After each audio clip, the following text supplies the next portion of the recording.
Hi, friends. Welcome back to the Do Life podcast. I'm your host, Life Coach Layla, and today I want to ask you a question. When was the last time you looked in the mirror and truly appreciated the person staring back at you? Not just for what they've accomplished or how they look, but truly appreciate that person for who they are, flaws and all. And if that feels like a tough question, then today's episode is for you. Self-love is often talked about, but rarely understood. Why is it so hard for us to love ourselves? And what can we do to change that? In this episode, we're unraveling the social, scientific, and metaphysical layers of self-love. We'll break down the barriers that hold us back, debunk common myths, and explore practical tools and rituals that you can use today to foster a deeper, more meaningful bond with yourself. So grab a cozy spot or take this podcast on a walk with you or driving to work or wherever you're going. But today's going to be very heart-centered and mind-expanding. So let's dive in. What is self-love?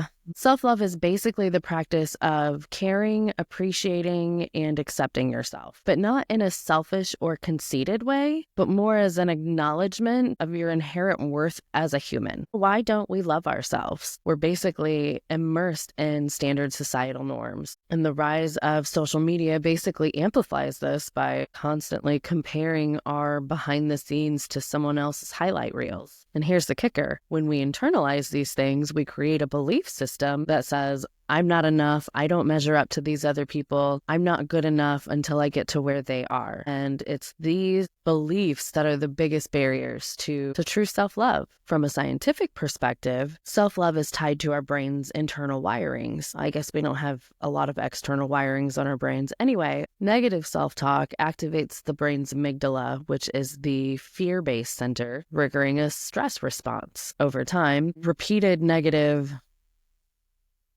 thinking forms a neural pathway that makes self-doubt and criticism a habit. There's also attachment theory. We briefly talked about that in our last episode on love languages, that states that there's that if we grew up in environmental conditions where love was conditional or inconsistent, we may struggle to internalize self-worth as an adult. We're hardwired to want love and connection. And when early experiences teach us that love is conditional, self-love becomes elusive. And if we're talking about metaphysical blockages, let's get a little esoteric for a second. But basically, self-love often correlates to blockages in the heart chakra. And when this energy is out of balance, feelings of jealousy and unworthiness and self-criticism can dominate. So clearing and healing this energy can help pave the way for a deeper level of self-acceptance. What does self-love even look like? Self-love is more than just a concept. It's a practice in how you show up for yourself every day. A few hallmarks of self-love are understanding your strengths and weaknesses, acknowledging your talents, but also being okay with your limitation, being patient with yourself. Man, I'm not good at this one. Wait, let me rephrase that. I am learning how to get better at this one, but allowing yourself room to grow and make mistakes without judgment, having a self-care routine. We have a whole episode on self-care, why everyone needs it, and some very practical tips. I'll link that episode in the show notes below or wherever, depending on what you're watching or listening to this on. But yeah, prioritizing your physical, mental, and emotional health with regular acts of self-care, surrounding yourself with positive people, building a network of supportive people that genuinely care and love and uplift you. And last, but not all-inclusive, is be kind to yourself. Show yourself compassion during tough times rather than self-criticism.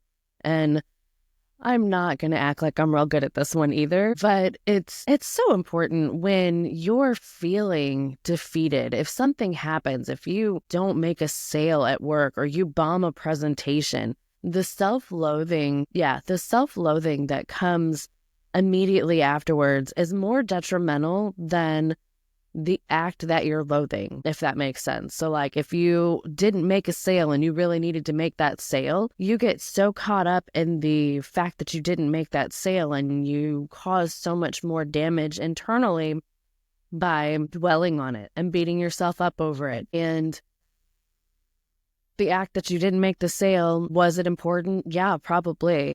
Is it the end of the world? No, probably not. And instead of just going over the moment in your head and telling yourself, oh, I'm a loser, I can't believe I screwed that up, I did this or that or whatever, instead of beating yourself up over it, I like to take any situation that's a negative, and this is maybe a little over the top on my part, but like if I stub my toe, I'm like, okay, what am I supposed to learn from this? What was I thinking of right before? And it's usually something awful. And sometimes you can't always learn something, but I feel like there's always a lesson. So I try to find it even if I make something up that doesn't make any sense. But if you didn't make this sale, what was this supposed to teach you? What did you learn from this? You learned that you didn't listen to the buying signals. What did you do or not do in the sales process that you could have done better next time? So instead of diminish your self-worth, how about we figure out what we could learn from that? So I know I lingered on that one for a little while, but it's one that I think a lot of people struggle with more so than most. And I could be wrong. Maybe you don't have self-care or, whatever. But it's one I think is often overlooked, is that we forget to be nice to ourselves. We don't talk to ourselves like our best friends talk to us. And I try to, this is going to make me sound really crazy, but I try to have like my best friend's voice in my head. And when I hear negative self-talk, I think, what would she be telling me right now? Is she going to agree with me? Does she say, yeah, Layla, you suck, I can't believe you did this? No, absolutely not. She's going to be like, yeah, shit happens, whatever, So maybe that's something that helps.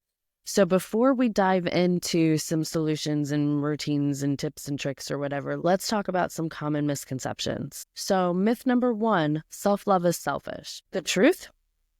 Self-love is the opposite of selfish. You can't pour from an empty cup. The airlines tell you to put your mask on before other people's.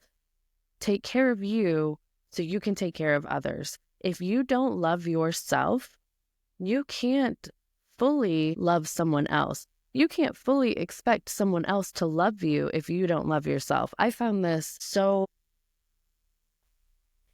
true in so many of my romantic relationships where I go to give my love to someone and all they do is talk down about themselves and how much they hate themselves and how they're just not good enough. And then eventually you start to believe that. And I'm like, you know what? You're right. You aren't good enough. I'm going to peace out. And I'm joking kind of, but when I dated people like that, it was hard for me to give my love to them because they couldn't accept it fully. You can't fully accept that somebody loves you for you when you can't love you for you, if that makes sense. And coming from, I don't know if this is metaphysical or mental or what, but I feel like when you are not in love with yourself or you don't love yourself as much, it comes out as judgment towards other people. So when we're overly focused on our flaws and our shortcomings, we're going to be able to pinpoint and notice them more in other people. So it's harder for us to genuinely love when we don't love us enough. And then the second misconception about self-love is that in order to have self-love, you have to love everything about yourself. That is not true. For the longest time, growing up, I hated my nose. Everybody made fun of it. I was called bird beak, whatever. And then I got older and then I bounced it off of somebody else's head and it got crooked because it was broken. And then I hated it even more. And I've eventually just come to, this is my face. Like, it's what it is. Like, I vowed as a child when I got old enough and made money, I was going to buy a nose job, and I just don't care anymore. And do I love my nose? No. Do I accept that it's a part of my face? Yes. And I think that is a big key factor in learning how to love yourself a little bit better, is accepting your flaws for what they are. And again, if it's something you truly absolutely hate, you look at it and you despise it and you self-loathe it every day, go get a nose job. Like, there's nothing wrong with that. There's nothing wrong with you doing that. If you feel like that's what you need to feel better, if that's what you need, then go do that. But I challenge you to really dive deep. Like, can you accept that this is just part of your face and what you look like and be happy with that? And if you can, then why bother with the rest? Who are you truly doing this for? Is it because you hate yourself the way you look in the mirror? Why? If nobody else was on this planet, would you still want to go get a nose job? Or do you really just care that much about what other people see and think? Because that might be a bigger problem or something that you might need to reflect a little more. But I digress. So the second misconception, you don't have to love everything about yourself. Self-love isn't about perfection. It's about compassion and acceptance. The third misconception is that self-love is just a feeling. Self-love is a practice. Self-love is showing up for yourself every day and accepting you for where you are and acknowledging where you want to be and knowing that you're taking the steps that need to be done to get there. And it's okay if you don't get them done as fast as you want them to, or even in the order that you want, or whatever setbacks or things. Those are part of life that happens that should not be directly tied to your self-worth. But self-love is a practice of showing up for yourself every day, even when you don't want to. Do you guys like my shiny prom background? This fun thing right here. So my daughter graduated in 2020 and there was no real prom or anything. So for her 18th birthday, we threw a prom party in the house, and I just found this backdrop and I thought it would be funny to get all decked out in my sparkles with my self-love earrings because they're sparkly and shiny. So I'm shiny and sparkly because I thought it was funny and I'm amusing myself. So I just wanted to share that with you. So now you know why I have a prom party backdrop behind me. We did a under the stars theme, and I had little sparkle stars and moons and things hanging from the ceiling in the basement, and like we did a whole thing. It was fun. It was super cute. Me and her and my oldest all dressed up in prom dresses and went and got matching tattoos of our animal footprints. Me and my oldest daughter got our kitty cats, and my middle daughter, whose birthday it was, got her big old dog paw print, and that was a lot for her first tattoo. But and then we saved the one cat on a canvas, so when my youngest turns 18, we can go get their cat's paw print on them too, so then we'll all have matching tattoos. I think that's so cute. But yeah, so this is my prom backdrop, and that was why it exists in my house, and I just thought it would be fun to share, because self-love, high school's a really rough time to love yourself. I don't know a single person in high school that loves themselves. Everybody, I think, in high school hates themselves, and there's so many reasons why. When I think back to being in high school, which we're not going to talk about how long ago that was, but I can really relate to those feelings. Like the first time I ever felt real dark or had my no, it definitely wasn't my first bout of depression. But one of many, and one of the hardest was I was like 17, and I was just convinced that everybody hated me and everybody was just pretending to be my friends and then making fun of me behind my back, and it was the whole thing. So anyway, so yeah, my prom. So where was I? Okay, so I guess I was at we just talked about, oh yeah. So we were talking about the common misconceptions. So let's get into some practical tools for developing self-love. So we kind of talked about this briefly, but practice compassion. And again, almost everything I'm going to tell you today is something to practice. You're not going to just wake up tomorrow morning and be like, I'm compassionate towards myself. No, that's not real life. I mean, maybe it is, but for the majority of us, it's not. And it's something that you need to practice and you need to get better at every day. I do mermaid meditations on the YouTube channel, and I have one on forgiveness. I'm a 6-phase meditation facilitator, and I specialize in forgiveness. And one of the easiest ways for me to learn and practice self-love was by forgiving myself. I forgave my younger versions of myself. I forgave me as a teenager. I forgave me as a young adult. I forgave me as an early mother. I forgave me as a not so early mother. I forgave me last week for buying something stupid. I forgave me for signing up for a class and spending money on something and not implementing it and utilizing it. I forgave me last night for not getting something done during the day. So it's a small, easy practice, but the more you learn to forgive, the more you learn to accept. And so practicing compassion will help you be more understanding. When you make a mistake, remind yourself that you're human and mistakes are part of the process. You learn more from failing and making a mistake than you do from succeeding. Scientifically, like our brains will remember something that we messed up because we will never do that again. That feeling, that fear that it incites will cause us to remember that more. I always look at like when I mess something up, like, oh, I really need to remember the right way to do that, or, just something silly to get over it. But also like listen to your best friend's voice in your head. If you do something that you didn't want to do or you made a mistake, like what are they going to say to you? Maybe try compassion. Maybe try being compassionate with yourself through your friends' voices in your head. If you have good friends, obviously. And then that basically like brings me to challenging your negative self-talk. We also had a whole episode on that. I will link in the notes somewhere. But this is, if you don't want to listen to that episode, I'll give you my favorite cheat sheet. But when I wanted to pay attention to how many thoughts that I had in my head on a daily basis that were negative, I would catch myself thinking something bad. I don't want to call it bad. I would catch myself thinking something that wasn't ideal. And I would hear the GPS voice in my head say, redirecting. So pay attention to your thoughts. And when you're thinking something negative or you're daydreaming about something that you shouldn't, hear the GPS voice say redirecting and then change it to a positive. What if the opposite were true? So if you're thinking of something, think of the opposite.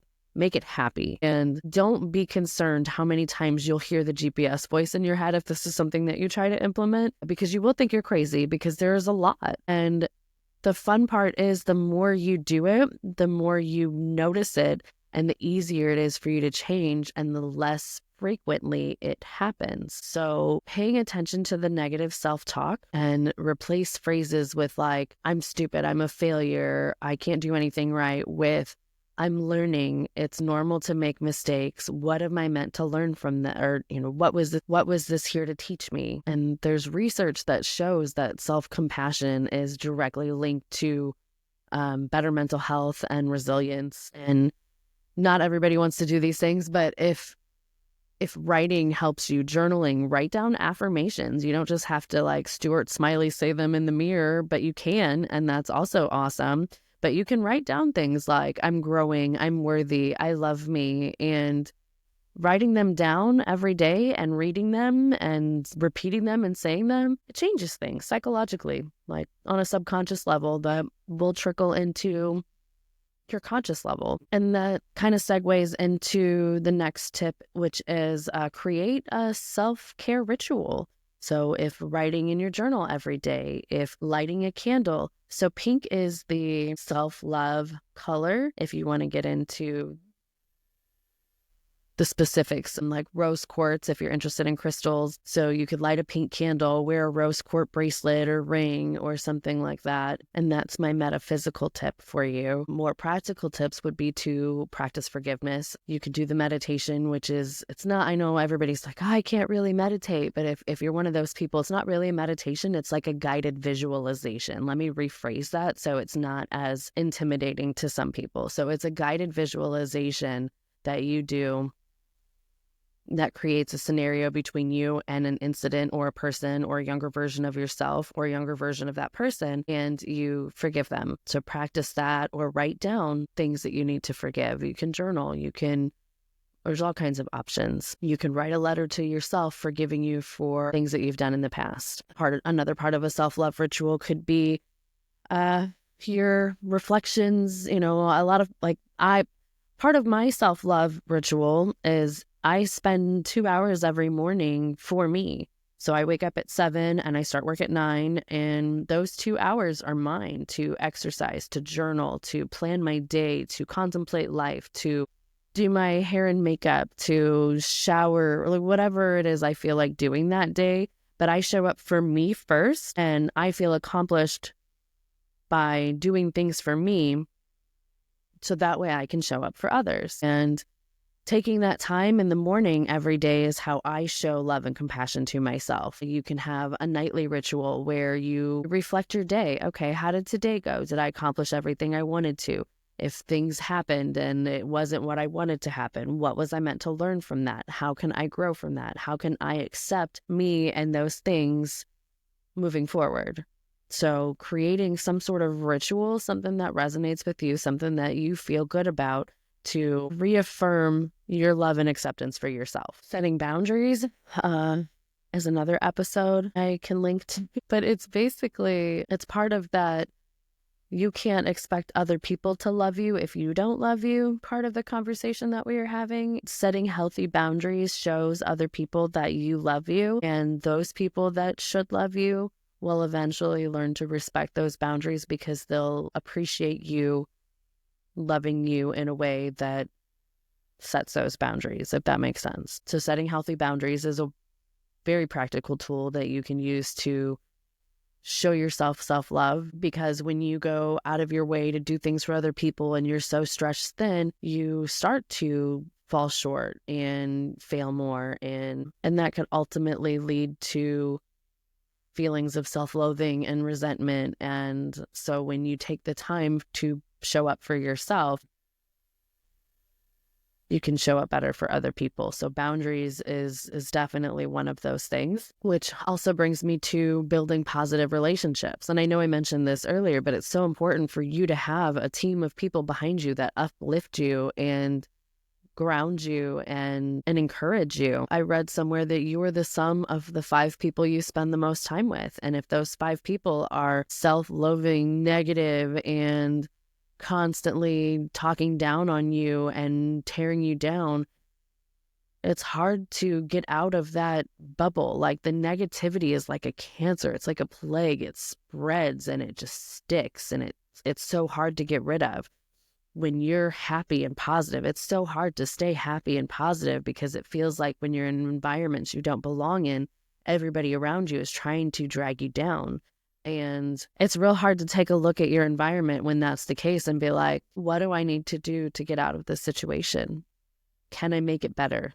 What is going to change? And that's a hard internal conversation to have. That's a hard reflection to have that also can lead to more self-loathing. Oh, I'm stuck in this miserable relationship because I didn't work enough and I didn't save enough money to get out on my own, or I didn't save enough. I'm stuck in this miserable relationship with this man that I made all these babies with who doesn't help and doesn't do anything and can't even provide properly and expects me to do everything. And then you snowball and you have that just kind of lead more and more into that negative self-talk. So all of these things are kind of interconnected, and having a support system, having at least, 2 or 3 friends that you can confide in that will help you and talk to you and lift you up and praise you and see you for the real you makes a world of difference. And even if you can't find those people, you're a new mom, you can't find time to go have coffee with someone, there's online groups. Find hobbies and things that you like and join groups and meet people online. I have several really good friends that I met online because we were in a group together, and the one girl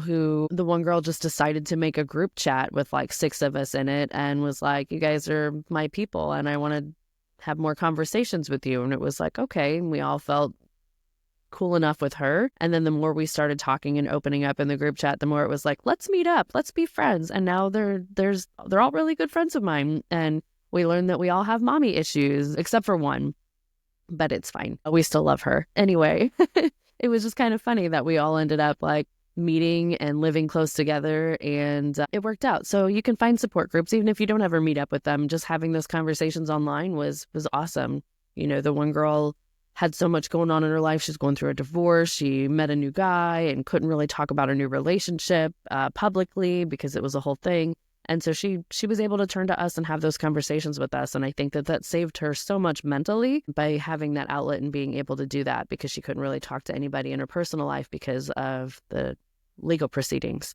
So find a support group, find good people that love and care about you and uplift you. And practicing self-acceptance is another one. And I know we've said this in several other ways, but it's okay to feel your feelings.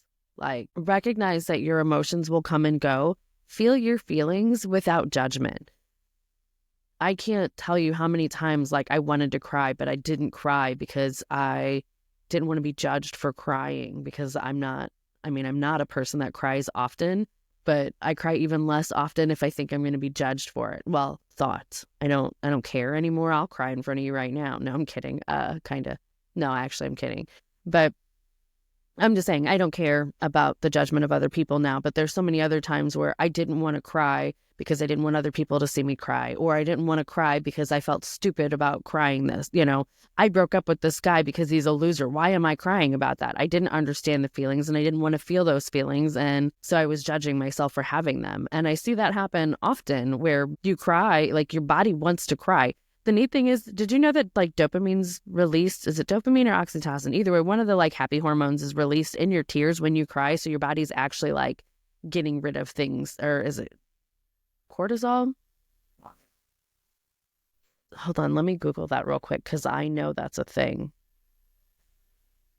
What hormone does your body secrete through your tears? Your body actually releases hormones like oxytocin, prolactin, ACTH, and leukotriene, something else. But these hormones are actually like excreted in your tears when you're emotionally crying, which is your body's way of relieving stress. So all of these times that we didn't want to cry, we're actually stopping our body's natural ability to soothe us, and it's doing the opposite effect. So practice self-acceptance.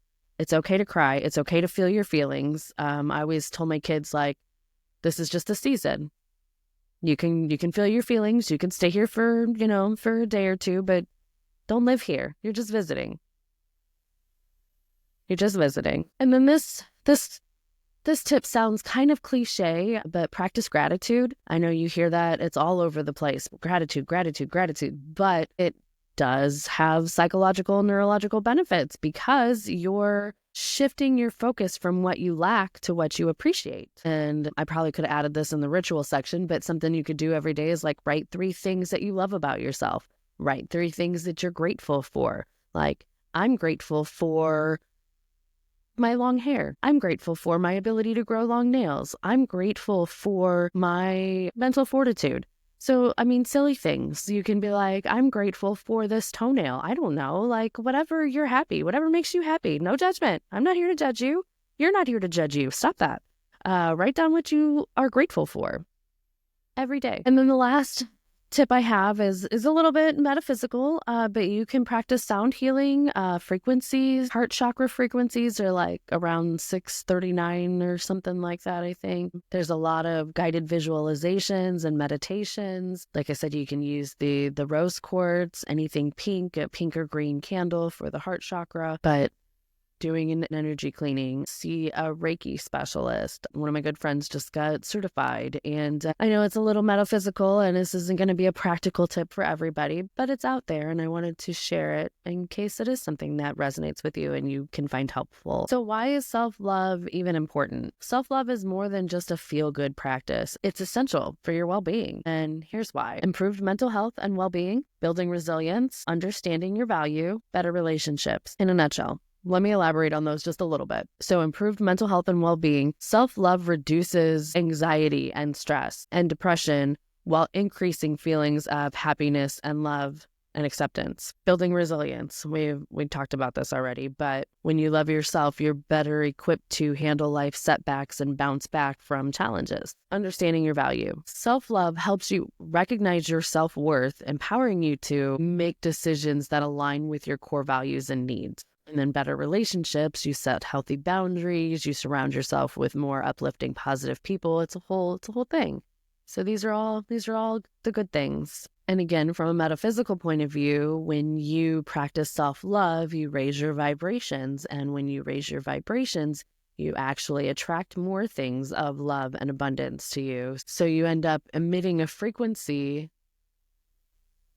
that attracts and draws more people and experiences into your life that have that same frequency and value. So I guess in closing, self-love isn't a destination. It's a lifelong journey. And it's not an easy one because our brains and habits and neural pathways are wired to self-loathe and self-depreciate and all of the negative things. So to change that into a positive is a journey. And you have to learn to love and appreciate the journey as well. And it's about showing up for yourself with the same kindness as you would your best friend or somebody that you love and care about. And remember, the relationship you have with yourself sets the standard for the relationships you have with other people. So let's recap real quick. We explored what self-love looks like. It's about understanding your strengths and weaknesses, being patient with yourself, prioritizing self-care. We discussed how to build self-love through practices like self-compassion, challenging negative self-talk, and setting healthy boundaries. We highlighted why self-love is so important for your mental health, resilience, and relationships. And finally, we touched on some metaphysical aspects, reminding you that self-love raises your vibration and attracts more positivity into your life. So if today's episode resonated with you, I challenge you to send this to someone that you think needs more self-love and to practice doing at least one of the things that we discussed in this episode. Let me know how it goes. Tag me in social media, like, share, comment, subscribe, do all the things. I will leave links to the 9 million videos that I